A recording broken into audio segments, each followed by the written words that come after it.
दोस्तों, फिर से आपको स्वागत है आपका अपना YouTube channel the study with अभी। और मैं हूं आप लोग का साथी अमित।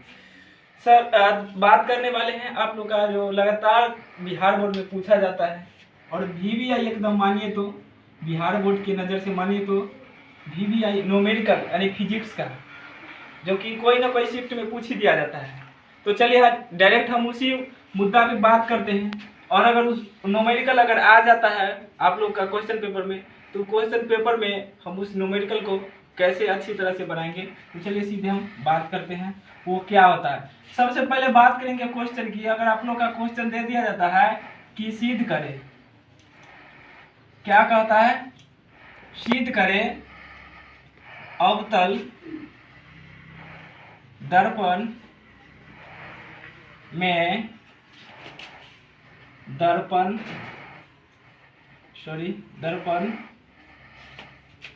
सूत्र, और वो क्या होता है 1/v जोड़ 1/u बराबर 1/f। इस टाइप का आप लोग का सिद्ध करने के लिए मिलता है। और बहुत सारे बच्चा को यह होता है कि नहीं करने आने की वजह से वो छोड़ भी देता है। तो चलिए आज हम पूरी इस वीडियो के माध्यम से सिखाते हैं। और सीखने के बाद जब अच्छा लगे तो एक बार वीडियो के आप लोग लाइक भी कीजिएगा और अपने दोस्त के साथ शेयर भी कीजिएगा, ताकि आपका दोस्त भी इस चीज़ को जान ले। तो चलिए सबसे पहले हम एक अवतल दर्पण बनाएंगे। तो चलिए हम अवतल दर्पण को बनाएंगे। तो हम एक अवतल दर्पण बना लिए हैं और अवतल दर्पण को नाम दी है M और M'। उसका मुख्य अक्ष जाना है कि क्या होता है, प्रधान A मुख्य बिंदु बोला जाता है जिसको P से सूचित किया जाता है, या F होता है फोकस, और C वक्रता केंद्र बोलते हैं जो R आगे चल के बन जाता है। उसी पे हम मुख्य अक्ष के समानांतर यानी एक वस्तु रखे हैं, वस्तु का नाम है AB। और ये AB वस्तु से प्रकाश निकलता है और दर्पण से जाके टकरा जाता है। उस बिंदु का नाम देंगे N, यानी N बिंदु पे जाके वो टकराता है। वहां से फिर परावर्तन के बाद वह फोकस से क्या होता है, निकलता है। तुम यहाँ से फोकस से निकाल रहे हैं, ठीक है। अच्छा, आप लोग ये भी पढ़े होंगे कि एक जो क्या होता है प्रकाश का किरण, वो क्या होता है वक्रता केंद्र से यानी C से भी होकर गुजरता है। यहाँ पर C दे देते हैं और इस जो C से जो प्रकाश आता है वो पुनः C पर ही क्या होता है, लौट जाता है। तो ये हो गया। अब ये प्रकाश आया तो इसको हम क्या देंगे, इसे दे देंगे। फिर यहाँ पर आप लोग के बता दें कि ये दोनों के बीच में एक क्या बनता है, प्रतिबिंब बनता है। क्या बनता है, प्रतिबिंब। और यहाँ पर आप लोग का जानकारी होगा कि ये जो प्रतिबिंब बनता है वह उल्टा बनता है, ठीक है। तो यहाँ पर हम B', A' देंगे, ठीक है। प्रतिबिंब का नाम B', A'। अब समझिए तो आधा से बेसी काम खत्म हो गया। इसका मेन जो बनता है, बच्चा को नहीं बनाने आता है, वह फिगर ही नहीं समझ में आता है कि कैसे फिगर बनाया जाता है। तो आशा करते हैं कि यहाँ तक आप लोग बहुत अच्छी तरह समझ रहे होंगे। चलिए फिर आगे चलते हैं। अब क्या करना है, अब जो बात यहाँ पर जो फिगर बनाए हैं उसी चीज को हम यहाँ पर लिखेंगे, ठीक है। तो चलिए हम सबसे पहले लिख देते हैं, उसके बाद फिर आप लोग के चलिए। तो हमने लिख दिए हैं जो भी बात यहाँ पर दिया गया, उसी स्टेटमेंट को यहाँ पर हमने लिख दिया। क्या लिखा गया है देख लीजिए, बार हम पढ़ के बता दें। लिखा है कि माना कि एक अवतल दर्पण M और M' है, जिसके मुख्य अक्ष पर एक वस्तु AB रखी गई है, जिससे प्रकाश निकलकर दर्पण से टकराकर परावर्तन के बाद फोकस से गुजरता है, ठीक है, जिसका प्रतिबिंब A', B' बनता है। तो हमें सिद्ध करना है क्या, 1/v जोड़ 1/u यानी 1/f, यानी कहने का मतलब समझिए तो एक दर्पण सूत्र सिद्ध करना है। तो चलिए अब बात करेंगे। यहाँ पर आप डायरेक्ट आते हैं इस फिगर के अंदर। इस फिगर में देखेंगे तो यहाँ पे 4 त्रिभुज बन रहा है, 1 2 3 4। तो हमें 2 त्रिभुज लेके चलना है सबसे पहले। और एकदम आसान से समझिए, अगर ये वीडियो आप शुरू से अंत तक देख लेते हैं ना, तब ईमानदारी कह रहे हैं कि आप लोग का फिर दूसरा वीडियो देखना नहीं पड़ेगा ये दर्पण सूत्र सिद्ध करने के लिए। तो देखिए सबसे पहले त्रिभुज बन रहा है क्या, ABC। उसके बाद फिर बन रहा है आप लोग का त्रिभुज B' यानी A', B' और C। तो A1 और 2 दो त्रिभुज के लेके चलना है सबसे पहले। तो हम लिखेंगे त्रिभुज ABC तथा त्रिभुज A', B', C से, ठीक है।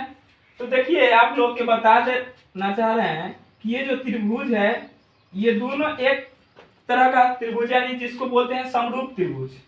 क्या बोलते हैं, समरूप त्रिभुज, तो ये समरूप त्रिभुज है, दोनों एक ही जैसा त्रिभुज है। समरूप कहने का मतलब होता है कि जो दो त्रिभुज एक ही जैसा हो ना। सिंपल सी समझिए बात है, ज्यादा यहाँ पर दिमाग में क्या करना है, दुखाना नहीं है। सिंपल सी समझिए, जो एक जैसा अगर दो त्रिभुज है तो उसको समरूप त्रिभुज बोलेंगे। तो ये दोनों एक जैसा है इसलिए समरूप त्रिभुज है। तो समरूप त्रिभुज होने का मतलब यह हुआ कि जिस इसका अगर जितना लंब है उतना ही इसका लंब होगा, जितना इसका आधार है उतना ही इसका आधार होगा। तो इसका अगर हम लंब लंब ले लेते हैं, देखना है, अगर इसका अगर हम लंब लंब लेते हैं तो इसका भी हमको लंब लंब लेना पड़ेगा। ठीक है, तो यहाँ पर क्या लिए, ए बी ले लिए लंब, तो इसका फिर लेंगे ए डैश बी डैश लंब ले लेंगे। ठीक है, उसके बाद अब इसका आधार लेंगे, तो इसका भी आधार लेंगे। तो इसका आधार क्या है, तो बी सी, और इसका क्या है, बी डैश सी, तो बी डैश सी है। अब इसको हम समीकरण 1 मान सकते हैं, यानी समीकरण 1 हो गया। पुनः देखेंगे त्रिभुज यानी 3 और 4 की तरफ चलेंगे। ठीक है, तो 3 और 4 में क्या करना है, सबसे पहले इधर से चलना है, 12 त्रिभुज जो नजर आ रहा है। ठीक है, तो एन पी और एफ क्या है, एन पी और एफ। ठीक है, तथा उसके बाद क्या है, बी डैश यानी ए डैश बी डैश एफ, ऐसे भी लिख सकते हैं, ए डैश बी डैश एफ। अब देखना यह है कि ये त्रिभुज और ये त्रिभुज भी क्या है, समरूप त्रिभुज है। यहां पर हम इसको लिख सकते हैं समरूप त्रिभुज, त्रिभुज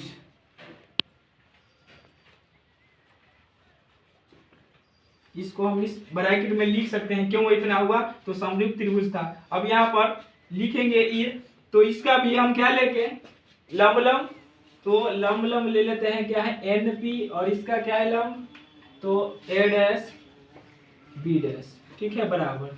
अब इसका आधार लेंगे पी एफ, पी एफ, और इसका क्या है आधार, तो B dash F, B dash F. ठीक है, समरूप त्रिभुज से,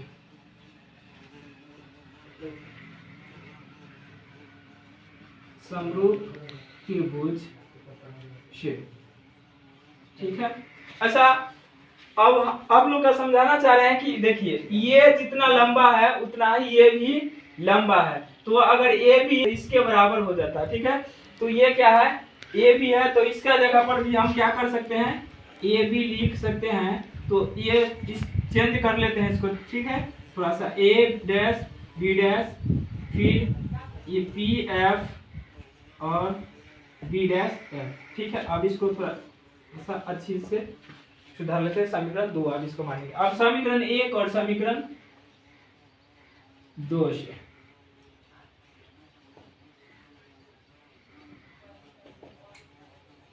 ठीक है, तो समीकरण 1 क्या है, देखिए ए बी, उसके बाद है ए डैश बी डैश। ठीक है, बराबर बी सी और बी डैश सी, समीकरण 1। और समीकरण 2 उतारेंगे, फिर ए बी और A dash B dash P F, इसके बाद है बी डैश एफ, समीकरण 2।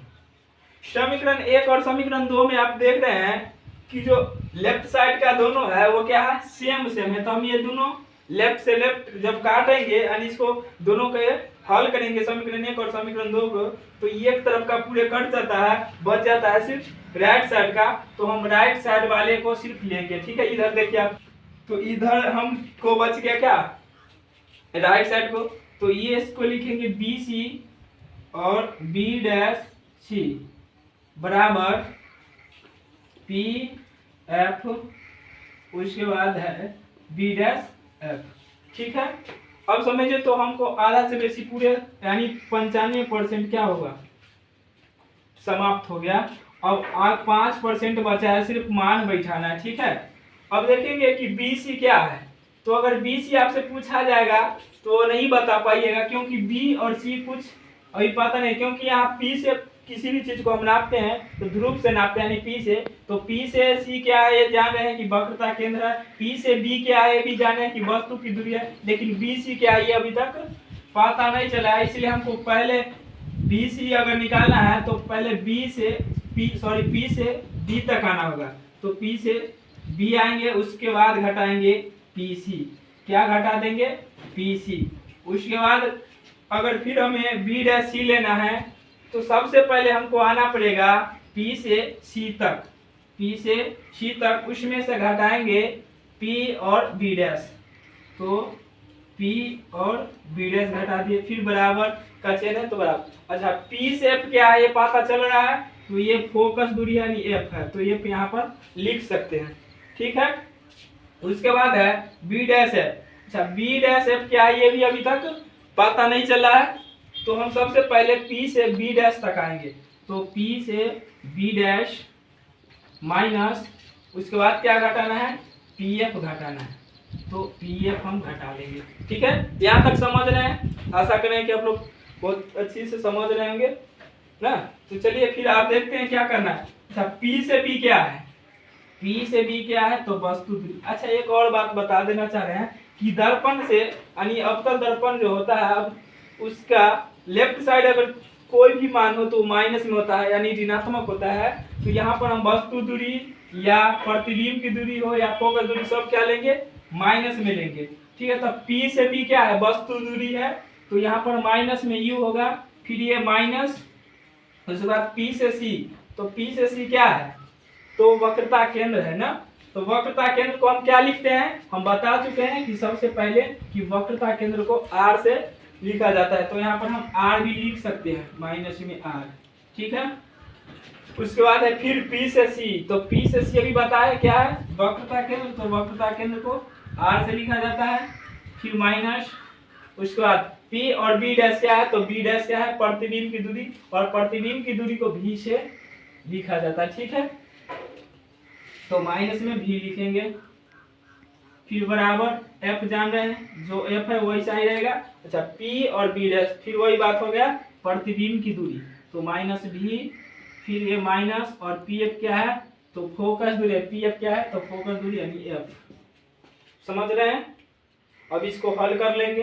हल क्या करना है, थोड़ा सा एक स्टेप और देखिए, U भी और ये क्या है U माइनस माइनस क्या हो जाएगा प्लस, और ये R बराबर क्या आप लोग पढ़ेंगे R बराबर 2F, तो R के जगह पर हम 2F भी लिख सकते हैं, तो यहाँ पर 2F लिखेंगे, ठीक है। और यहाँ प्लस आ जाएगा, ये माइनस माइनस प्लस में आ जाएगा, ठीक है। उसके बाद यहाँ पर भी हम लिख सकते हैं 2F, ठीक है। फिर माइनस माइनस प्लस हो जाएगा, फिर ये V हो जाएगा, उसके बाद फिर F हो जाएगा, ये V हो जाएगा माइनस में, और ये माइनस माइनस प्लस का F हो जाएगा, ठीक है। इतना तक आप लोग समझ रहे हैं। चलिए अब इसका तिर्यक गुना कर देंगे, क्या करेंगे तिर्यक गुना करेंगे। थोड़ा सा इधर देखिए, जगह ले लेते हैं। तो यहाँ तक देख लीजिए एक बार, आप लोग स्क्रीनशॉट भी ले सकते हैं, अगर आप लोग का कॉपी में लिखना चाह रहे हैं तो एक बार स्क्रीनशॉट ले लीजिए। हम थोड़ा सर जाते हैं, चलिए फिर देखिए आगे इधर हम इसका क्या करना है तिर्यक गुना बोले है ना, तो U से V को गुना करेंगे तो ये माइनस है, माइनस माइनस क्या हो जाता है प्लस हो जाता है, तो ये UV हो जाएगा। उसके बाद ये प्लस और ये माइनस, तो प्लस माइनस माइनस, और 2F को V से गुना करेंगे तो 2VF हो जाएगा ना। चलिए उसके बाद फिर आप F से गुना करेंगे तो UF क्या हो जाएगा, ये माइनस है प्लस है तो plus minus minus UF, sorry हाँ UF होगा ना UF। उसके बाद फिर ये प्लस और प्लस प्लस हो जाएगा। अच्छा 2F को F से गुना करेंगे तो 2F स्क्वायर हो जाएगा, ठीक है। अब इधर इसको गुना करना है तो 2F को F से गुना करेंगे तो क्या हो जाएगा, ये तो पहले माइनस है और ये भी माइनस में होगा, ठीक है। यहाँ पर ध्यान देना, क्योंकि F जब भी इधर है तो ये माइनस में होगा ना, तो जब ये माइनस और माइनस क्या हो जाएगा प्लस हो जाएगा, और 2F क्या हो जाएगा 2F स्क्वायर हो जाएगा। फिर प्लस और ये माइनस क्या हो जाएगा माइनस VF, ठीक है। यहाँ तक देखिए आप लोग समझ रहे हैं। सॉरी यहाँ पर क्या किए, क्या यहाँ से किए ना, यहाँ पर बराबर का चिन्ह देंगे, ये देख लिए आप लोग। अब करना क्या है कि u भी ऐसा ही रहेगा, फिर 2vf में से अगर एगो vf इधर आ जाए तो सबसे पहले इसको देखिए uf फिर 2f और ये से कैंसिल कर सकते हैं, ठीक है। ये दोनों सेम है तो हम क्या करेंगे, कैंसिल भी कर सकते हैं। तो ये कैंसिल कर दिए तो बचा अपना क्या, इधर uf और इसको लेके चल जाएंगे बराबर को उधर साइड 2vf और ये माइनस में है vf, ठीक है। अब ये uv और ये माइनस में uf, ठीक है, बराबर यहाँ से क्या हो जाएगा, uf है यहाँ पे कुछ नहीं है, मिटा दिए। अब ये uvf में से एगो vf घट जाएगा तो बचेगा vf। अब हमारा काम क्या होता है, समाप्त होता है, यहीं पर लिखेंगे क्या, दोनों तरफ uvf से भाग करने